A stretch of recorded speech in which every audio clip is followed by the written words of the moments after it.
हमें लगता है कि अभी 2027 नहीं 2047 तक उत्तर प्रदेश में भाजपा के अलावा कोई सरकार नहीं आने वाली है। वो अब पूरे देश के नेता हैं, पूरे देश में चर्चा होती है कि योगी मॉडल चाहिए, योगी मॉडल चाहिए, योगी मॉडल चाहिए। अखिलेश यादव प्रदेश के लिए सही नेता नहीं है और प्रदेश के लिए सही होने के लिए उन्हें विकास पे बात करनी चाहिए। आने वाले समय में आप देखेंगे कि योगी जी का काट इस पूरे देश में कोई नहीं रहेगा, उनके जैसा नेता पूरे प्रदेश को कोई नहीं ला के दे सकता। एक साल में मोदी की सरकार गिर जाएगी। देखिए, बहुत ही हास्यास्पद बयान है, ऐसा कुछ होने वाला नहीं है। और अखिलेश यादव जी को मैं कहना चाहता हूँ, अभी ये गनीमत है कि नरेंद्र मोदी जी देश के प्रधानमंत्री हैं। अगर वो हट गए और योगी जी आ गए तो फिर तो जीवन में अखिलेश यादव मुख्यमंत्री नहीं बन पाएंगे, क्योंकि उनकी नीतियों की वजह से आज तक एक भी चुनाव उत्तर प्रदेश में पूरे देश ने देखा है कि समाजवादी पार्टी ने नहीं जीता है। अब आप देखिए कि अखिलेश जी जब मुख्यमंत्री बने थे तो किसकी बदौलत बने थे? अपने पिता की बदौलत बने थे। उनके पिता जीते थे और किसी भी पार्टी के नेता को पता नहीं था कि अखिलेश यादव जी पैराशूट कैंडिडेट की तरह पैराशूट मुख्यमंत्री बनकर आ जाएंगे।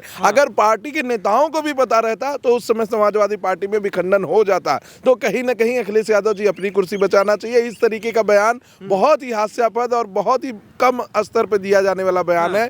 हमें लगता है कि अभी 2027 नहीं 2047 तक उत्तर प्रदेश में भाजपा के अलावा कोई सरकार नहीं आने वाली है, क्योंकि भाजपा ने जो सबसे बड़ा काम किया है वो महिलाओं की सुरक्षा को सुनिश्चित किया है। और महिलाओं की सुरक्षा सबसे बड़ी चीज है किसी भी सरकार में। और देखिए, उसका उदाहरण देखिए कि जैसे ही जोसेफ विजय आते हैं सरकार में, पहला काम करते हैं कि महिलाओं की सुरक्षा के लिए बनाते हैं। शुभेंदु अधिकारी आते हैं, वो महिलाओं की सुरक्षा को सुनिश्चित करने के लिए क्विक रिस्पांस टीम बनाते हैं। तो कोई भी प्रदेश हो, अगर उस प्रदेश में किसी भी सरकार को रहना है, चलना है, तो मुझे लगता है कि युवा और महिला उस प्रदेश की सबसे मुख्य चीज़ें हैं और उनको आगे बढ़ाने के लिए सरकारों को काम करना चाहिए। तो क्या लगता है राहुल गांधी जी का वो बयान कि एक साल में मोदी जी अपनी कुर्सी छोड़ देंगे, मोदी की यानी कि मोदी की सरकार एक साल में गिर जाएगी? देखिए, हो सकता है कि 2027 में आदरणीय प्रधानमंत्री जी देश के राष्ट्रपति के लिए नियुक्त हो जाएं, तो अपने पद को किसी न किसी को तो देंगे। और राहुल गांधी जी और अखिलेश यादव जी को ये सोचना चाहिए कि मोदी जी जो है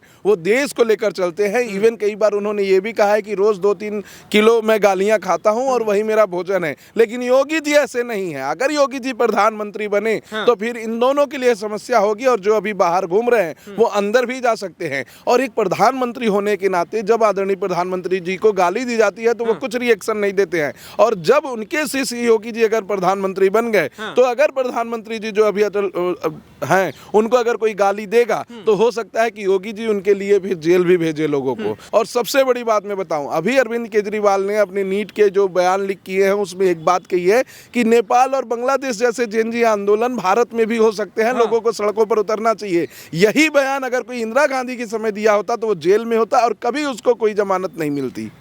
तो क्या लगता है, आप क्या फर्क देखते हैं मोदी जी में और योगी जी में? देखिए, मैं फर्क कुछ भी नहीं देखता हूं, लेकिन मैं सबसे बड़ी चीज देखता हूं कि आदरणीय प्रधानमंत्री जी हमेशा योगी जी से वार्तालाप करते रहते हैं और उन्हें कई कूटनीतियों को सिखाते रहते हैं। और योगी जी जैसा शिष्य होना बहुत बड़ी बात है, क्योंकि वो हमेशा प्रधानमंत्री जी को सुनते रहते हैं और कोई भी कार्य योजना अपने प्रदेश में लाते हैं तो प्रधानमंत्री जी का एश्योरेंस जरूर लेते हैं। अकेले बनारस में पिछले 5-10 सालों में 56,000 करोड़ का सुविधा दिया गया है। वहाँ इंटरनेशनल स्टेडियम से लेके रोपवे से लेके कई सारी जो है सड़कों का भी निर्माण किया गया है और बहुत ही अच्छा सुंदरीकरण और विस्तृतीकरण किया गया है। और सबसे बड़ी बात, जब कोई भी अगर आगंतुक जाएगा काशी विश्वनाथ कॉरिडोर तो कहीं ना कहीं उसे बहुत संतुष्टि होती है वहां जाके। तो मुझे लगता है कि मोदी जी और योगी जी का कोई कंपटीशन नहीं है। ये इस तरीके से देखना चाहिए कि परिवार का एक बड़ा सदस्य अपने आने वाले छोटे सदस्यों को क्या सिखा रहा है कि कैसे परिवार को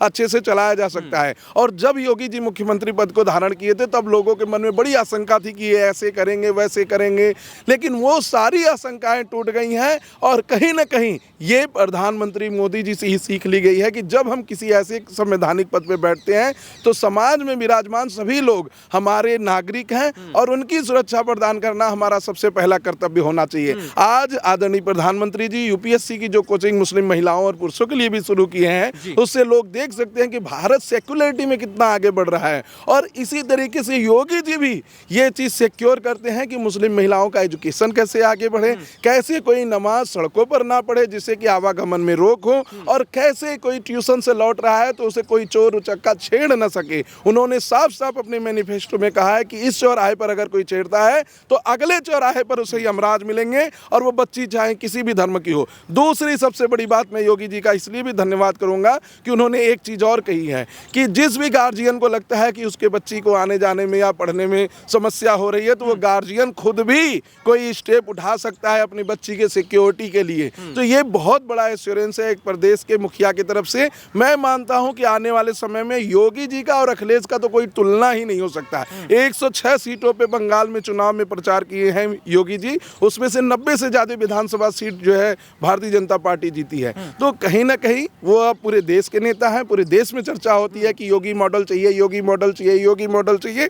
अब योगी मॉडल की जब बात अपने प्रदेश में आएगी तो प्रदेश की हर जनता उनके साथ खड़ी होगी। आप देखिए कि महिलाओं का विकास हो, युवाओं को रोजगार हो, चाहे सुरक्षा प्रदान करना हो, चाहे आवागमन की व्यवस्था हो, चाहे प्रदेश में दंगे की स्थिति हो, सब पर आदरणीय मुख्यमंत्री जी ने काम किया है। इवन अभी कुछ दिन पहले विदेशी दौरा भी किया जहां जापान जाकर कई सारे इन्वेस्टर्स को अपने प्रदेश में लाए, और अभी इन्वेस्टमेंट के मामले में सबसे बड़ी अर्थव्यवस्थाओं में से दूसरा नंबर उत्तर प्रदेश में है। एनसीआरबी की जो डाटा आई है उसमें 25वें 26वें स्थान पे क्राइम में हो गया है उत्तर प्रदेश। उत्तर प्रदेश एक ऐसा राज्य है जहां एक्यूज्ड कह रहे हैं कि हमें बेल नहीं चाहिए, हमारा बेल कैंसिल कर दो, हमें जेल में भर दो। तो ये सब चीज़ें उत्तर प्रदेश की जनता देख रही है, आने वाले चुनाव में इसका बहुत प्रभाव पड़ेगा। तो क्या लगता है अखिलेश यादव जिस तरीके से सपना देख रहे हैं 2027 का कि 27 में साइकिल चलेगी, तो क्या इस बार साइकिल नहीं चलेगी? एकदम नहीं चलेगी। साइकिल चलने के थोड़े बहुत आसार होते, 300 सीट से कम आने के आसार होते भारतीय जनता पार्टी के, अगर अखिलेश यादव जी अभी रिसेंट में उनके प्रवक्ता के द्वारा दिए गए बयान पर कुछ अपने जवाब को देते या ये कहते कि ये पार्टी का गाइडलाइन नहीं है। उनके एक प्रवक्ता ने अभी साफ साफ ब्राह्मणों के लेके बहुत ही अश्लील शब्दों का इस्तेमाल किया, फिर बाद में जाट गुर्जरों के लिए अश्लील शब्दों का इस्तेमाल किया, लेकिन पार्टी लाइन से कोई उनके खबर नहीं आई कि इस पर ये पार्टी कोई सरोकार नहीं रखता और इस बयान से उनका कोई मतलब नहीं, या प्रवक्ता पद से हटा दिया गया। ऐसा कुछ भी नहीं किया, जिससे साफ साफ दिखाई दे रहा है पार्टी के लोगों से गाली दिलवा कर ये दिखाया जा रहा है कि हम तो देखो ब्राह्मणों को गाली दे दिए, ठाकुरों को बोल दिया और हम कुछ भी कर सकते हैं। कुछ दिन पहले अभी अखिलेश यादव जी का भी बयान आया था और कोई उनके पार्टी के नेता का भी बयान था कि हम पूजा पाठ में विश्वास नहीं रखते। अभी उनके भाई की रहमी थी, उसमें उन्होंने अपने सिर नहीं मुड़वाए, तो अपने भाई के लिए भी उनका कोई संस्कार नहीं, ब्राह्मणों का भोज नहीं करवाए। तो ऐसी चीज़ों में मेरा मानना है कि अखिलेश यादव प्रदेश के लिए सही नेता नहीं है, और प्रदेश के लिए सही होने के लिए उन्हें विकास पे बात करनी चाहिए। वो हमेशा ऐसी बात करेंगे तुष्टीकरण की जिससे कि समाज बटे। उनका साफ साफ कहना है कि हम एक वर्ग को लेकर आगे बढ़ेंगे। यही बात ममता बनर्जी भी कही थी, और हमने देखा कि कैसे पूरे पश्चिम बंगाल में वहाँ के लोग एकजुट होकर भारतीय जनता पार्टी को जिताते हैं, और उसका असर कितनी तेजी से वहाँ पर दिख रहा है। अभी शुभेंदु अधिकारी एक बयान में कह रहे हैं कि जिसको जल्दी से निकलना है, बांग्लादेश जाना है, जितने भी घुसपैठिए चले जाओ, नहीं तो जेल भेज देंगे। तो कितनी मात्रा में ये लोग जा रहे हैं। और सबसे बड़ी बात, जो बॉर्डर सिक्योरिटी फोर्स के लिए जमीन आते ही दी पहले साइन में, वो देश की सुरक्षा के लिए बहुत बड़ा कदम था। इसीलिए लोग डबल इंजन की सरकार चाहते हैं, इसीलिए लोग तेजी से विकास होने के लिए अपने प्रदेश में ऐसी सरकार को चाहते हैं जो निष्पक्षता के साथ काम कर सके। तो क्या लगता है जिस तरीके से राहुल गांधी का बयान हो और अखिलेश यादव जी का बयान हो, दोनों में ऐसा लग रहा है कि ये 27 में दोनों की जोड़ी फिर से काम करने वाली है उत्तर प्रदेश में? देखिए, मैं बता दूं, इसके पहले भी ये दोनों जोड़ी साथ में काम की है, लेकिन उनको कोई इस पे फायदा नहीं मिला है। इस बार भी राहुल गांधी जी को और कांग्रेस पार्टी को अखिलेश यादव वो सीटें नहीं देना चाहते जहां पर वो जीत सकते हैं। सिर्फ और सिर्फ कांग्रेस का नाम खराब करने के लिए समाजवादी पार्टी उनसे गठबंधन कर रही है, और इस बार कांग्रेस भी अपनी शर्तों को रखेगी। अगर शर्त को नहीं मानेंगे तो मुझे नहीं लगता कि कांग्रेस इनसे गठबंधन करेगी। और दूसरी बात बता दूं तो जो अभी राहुल गांधी जी ने कुछ दिन पहले रायबरेली में जाकर अपना एक बयान दिया था कि देश के प्रधानमंत्री जी और गृह मंत्री जी गद्दार हैं, तो ऐसे बयान को देने वाले लोगों को देश का कोई भी व्यक्ति माफ नहीं करेगा। अभी इस उम्र में भी देश की सेवा करने के लिए निरंतर काम कर रहे हैं, विदेशी दौरे कर रहे हैं, और अभी भारत ही एक ऐसा देश है पूरे एशियाई देशों में जहां पर ना तो तेल की आपूर्ति रुकी है, ना गैस की आपूर्ति रुकी है, ना आवागमन रुका है, ना कोई क्वारंटाइन जैसा सिचुएशन हुआ है। तो ऐसे में देश के लोग प्रधानमंत्री जी को गाली देने वाले को कभी नहीं बख्शेंगे। हमने देखा था कि बिहार में राहुल गांधी के मंच से एक व्यक्ति ने गाली दे दिया था, तो बिहार की जनता ने किस प्रकार से प्रचंड प्रचंड बहुमत के साथ भारतीय जनता पार्टी को और वहाँ के जो लोकल पार्टी नीतीश जी की थी उनको जिताया। तो इसी तरीके से उत्तर प्रदेश में भी चुनाव होगा। आने वाले समय में आप देखेंगे कि योगी जी का काट इस पूरे देश में कोई नहीं रहेगा, उनके जैसा नेता पूरे प्रदेश को कोई नहीं ला के दे सकता। कह रहे हैं कि वो तो भड़काऊ भाषण देते हैं, कभी नमाज रोकने की बात करते हैं, कभी कहते हैं इलाज कर देंगे अगर प्यार से नहीं मानेगा तो। देखिए, मैं तो मानता हूं कि एक डेमोक्रेटिक कंट्री में थोड़े पनिटिव एक्शन किसी भी सरकार को लेने पड़ते हैं। अगर लोगों को लॉ एंड ऑर्डर का डर नहीं रहेगा तो वो समाज को सही से चलने ही नहीं देंगे। उसका कई सारा उदाहरण मैं दे सकता हूं। दूसरी बात, जो बात नमाज पढ़ने की सड़क पे हो रही है या लोगों के बीच भ्रम फैलाया जा रहा है, उस पर मैं कह दूं, पहले ही honourable high court of Allahabad और सुप्रीम कोर्ट ने साफ कर दिया इस मामले में कि इसेंशियल रिलीजियस प्रैक्टिस में ये चीज़ें नहीं आती कि आप सड़कों पे बैठकर नमाज पढ़ेंगे। और इसके लिए कई सारे ऐसे रोक लगे भी हैं। जैसे पहले आप सुनते होंगे जब हम लोग पढ़ाई करते थे कि कोई साउंड में लगाकर नमाज पढ़ रहा है। आज किसी भी क्षेत्र में अगर ऐसी जगह पे नमाज चल रहा है तो कोई भी व्यक्ति जाकर हाई कोर्ट या लोकल पुलिस को कंप्लेन करके वो साउंड बंद करवा सकता है, क्योंकि ऑनरेबल सुप्रीम कोर्ट भी मान रहा है कि essential religious practice under article 25 to 28 नहीं है।